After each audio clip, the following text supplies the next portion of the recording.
Jamnagar Rajkot highway road Falla ગામ પાસેથી English દારૂની બોટલ નંગ 144 તથા દારૂના જથ્થાની હેરાફેરીમાં ઉપયોગમાં લીધેલ સી.એન. જી. રિક્ષા તથા મોબાઈલ ફોન મળી કુલ 3,77,000ના મુદ્દામાલ સાથે પકડી પાડતી જામનગર પંચકોશી એ ડિવિઝન પોલીસ. સર્વેલન્સ સ્ટાફના માણસો પોલીસ સ્ટેશન વિસ્તારમાં પેટ્રોલિંગમાં હતા તે દરમિયાન એસ.આઈ. નિર્મળસિંહ બી. જાડેજા તથા હેડ કોન્સ્ટેબલ કાસમભાઈ એમ.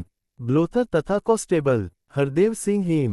ઝાલા નાઓને સંયુક્ત રીતે બાતમી રાહે હકીકત મળેલ કે ફલ્લા ગામ જામનગર રાજકોટ હાઈવે રોડ તિરુપતિ જીન સામેથી એક સી.એન. જી. રિક્ષામાં ઇંગ્લિશ દારૂનો જથ્થો લઈ નીકળવાનો હોય જે અનુસંધાને પોલીસ સ્ટાફના માણસો વોચ તપાસમાં હોય જે દરમિયાન ઉપરોક્ત નંબરવાળી સી.એન. જી.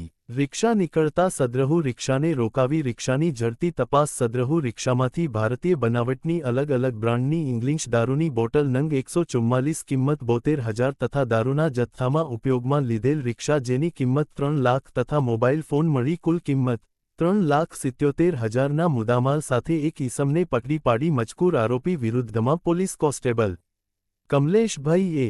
ખીમાણીયા નાઓએ ફરિયાદ રિપોર્ટ આપતા police constable Chetanbhai R. ઘાપરેટિયા નાઓએ prohibition ધારા હેઠળ કાયદેસરની કાર્યવાહી કરેલ.